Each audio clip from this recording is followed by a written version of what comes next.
Nifty bank Nifty पूरा दिन एक साइडवेज टू वॉलेटाइल मोशन करने के बाद मूवमेंट करने के बाद लास्ट के 30 मिनट्स में एक ब्रेकआउट दिया है। अब ये ब्रेकआउट देखना है कि ये फेक ब्रेकआउट था, सस्टेन होने की प्रोबेबिलिटी है कि ये फेलियर के चांसेस है या आगे आने वाले लेवल्स कौन से हो सकते हैं, डिस्कस करेंगे इन डिटेल में ये वीडियो में। गुड इवनिंग, मेरा नाम है सोहेल। चलते हैं एनालिसिस पे। निफ्टी का क्लोजिंग मिला है 18,403। कुछ पॉइंट्स नोटिस ये करना है कि पिछले 3 दिन से एक ही रेंज के अंदर ही निफ्टी ट्रेड कर रहा है। सो 18,290 अप्रोक्सीमेटली एंड 18,390 के आसपास में, ये 101 पॉइंट के रेंज के अंदर ट्रेड कर रहा है एंड आज एक छोटा एक ब्रेकआउट दे दिया है। अब कंटिन्यूएशन जाने के लिए यहाँ पे कुछ पॉइंट्स ऑफ कंसर्न्स यहाँ पे आ जाते कि एक बड़ा गैप पेंडिंग है मार्केट में, स्टॉप लॉस हंट होना बाकी है। सो या तो एक गैप डाउन से या एक इंट्राडे एक स्टॉप लॉस हंट के और रिकवरी के साथ में एक मूवमेंट यहाँ पे पेंडिंग हो जाता है मार्केट में। लाइकवाइज ऊपर जाने की तो साइड पे आप देखेंगे तो निफ्टी में ज़्यादा स्ट्रेंथ ब्रेकआउट दे दिया है। यस, लास्ट के 30 मिनट्स में ब्रेकआउट दे दिया है, पर ये लास्ट के 30 मिनट्स में उसने स्ट्रेंथ दिखाई दिया है। बायर्स में स्ट्रेंथ होता तो इनिशियल मोमेंटम ही हमें ऊपर की तरफ लेके जाता, यहाँ पे सेल ऑफ नहीं आता। ओपनिंग जो है हमारा कुछ बड़ा गैप अप नहीं होता, बड़ा गैप अप के साथ में ओपन हो जाता तो एक सेल ऑफ में एक्सपेक्ट कर सकता था, बट एक फ्लैटिश ओपन ही हुआ है, ज़्यादा बड़ा गैप अप नहीं हुआ है। सो यहाँ से सेल ऑफ आने की उम्मीद ज़्यादा थी नहीं। सो क्या हिसाब से हमें ट्रेड करना है, देखिए बाइंग की ओर पे मैं थोड़ा भी कॉशन मेंटेन करते हुए चलूंगा। 18,500 का राउंड लेवल नज़दीक ही है, 440 435 के लेवल्स तक गया है निफ्टी आज। सो अब यहाँ से 70 पॉइंट का जो मूव है उसको कैप्चर करने के लिए 18,500 तक यहाँ पे मैं रिस्क फैक्टर थोड़ा बढ़ जाता है, हेंस मैं बाई साइड पे ट्रेड थोड़ा टाइम अवॉइड करूंगा अनलेस फ्लैट ओपन कभी यही जोन के अंदर मिल गया 18,400 के आसपास में एंड 40 से 50 पॉइंट का रेंज बना दिया कभी बैंक निफ्टी ने एंड सेकेंड हाफ में 12-12:30 बजे के बाद ब्रेकआउट कभी दे दिया तो ये मूव को ट्रेड किया जा सकता है एंड स्टॉप लॉस छोटा ही होगा, यहाँ पे 20-25 पॉइंट का स्टॉप लॉस होगा। बट इंपॉर्टेंट ये है कि एक रेंज बना दे, ज़्यादा बड़ा रेंज नहीं होना चाहिए, 40-50 पॉइंट का एक रेंज होना चाहिए, यही 400 के आसपास में, एंड वो रेंज के ब्रेकआउट के ऊपर हम ट्रेड करेंगे 18,500 के टारगेट के लिए।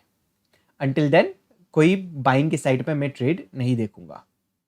अब सेलिंग के लिए कब देखना है, कल कभी गैप अप ओपन हो गया या गैप डाउन ओपन हो गया, दोनों केसेस में हम एक सेलिंग के लिए एक मोमेंटम देख सकते हैं।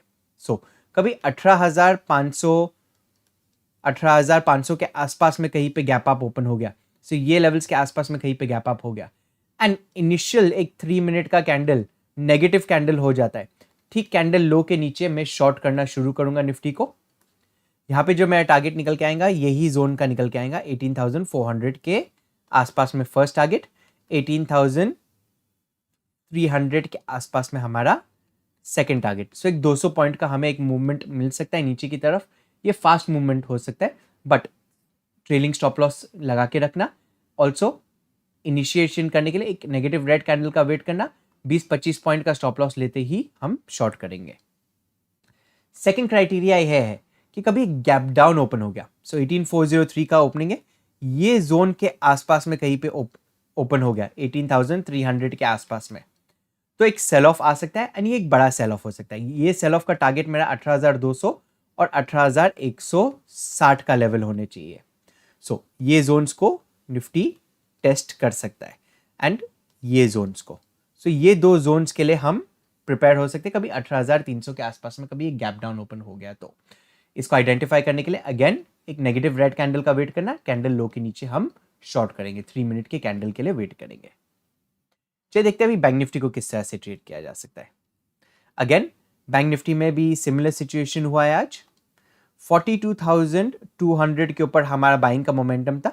आप देखेंगे यहाँ पे ये एक रेंज बनाया एंड साइडवेज चले गया, लास्ट के 30 मिनट्स में 45 मिनट्स में एक ब्रेकआउट दे दिया है।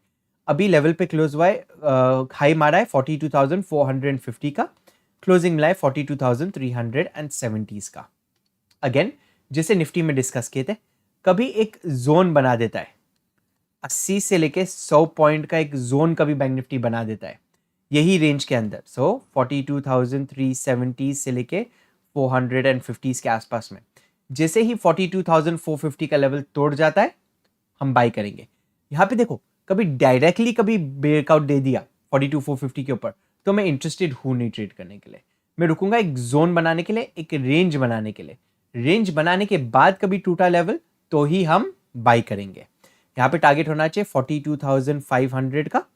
सो 42,500 का फर्स्ट टारगेट, 50 पॉइंट का ही टारगेट रहेगा। सेकंड टारगेट 42,600 के आसपास में टारगेट रहेगा। अब सेलिंग के लिए कब देखना है?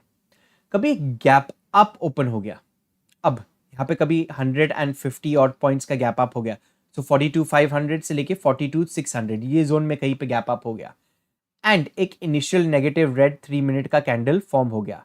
ठीक कैंडल लो के नीचे हम शॉर्ट करेंगे और इसका जो टारगेट होना चाहिए ये जोन्स का हमारा टारगेट होना चाहिए।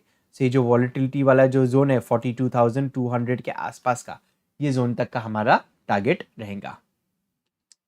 लाइकवाइज कभी गैप डाउन ओपन हो गया तो भी हमें एक सेलिंग प्रेशर दिखाई दे सकता है। सो गैप डाउन कहाँ जरूरत है हमें? ये जो स्विंग लो है, एक तो 42,000 का एक लेवल इंपॉर्टेंट हो जाता है और आज का स्विंग लो डिफेंडेड है। सो 42,100 के नीचे निकलना शुरू हो जाता है गैप डाउन के साथ में। सो मैं बैंक निफ्टी को सेल करूंगा। यहाँ पे टारगेट निकल के आएगा 42,000 का फर्स्ट, 41,830 का सेकंड टारगेट। एक्सटेंडेड कभी मूव हो गया, जो हाईली अनलाइकली है बट स्टिल एक्सटेंडेड कभी मूव हो गया तो 41,600 तक का हमें मूवमेंट दिखाई दे सकता है। हमारा वीडियो कभी आपको अच्छा लगा तो लाइक एंड शेयर जरूर करना। ऑल्सो आप हमारे लाइव ट्रेड्स देखना चाहते तो मैं रोज यूट्यूब पे लाइव भी आता हूँ 9:15 से लेके 12 बजे तक। ऑल्सो लाइव ट्रेड्स हमारे टेलीग्राम ग्रुप पे शेयर होते हैं, डिस्क्रिप्शन बॉक्स में लिंक दिया हुआ है, उसे भी जरूर ज्वाइन कीजिए। Thank you for watching the video. Have a great trading day.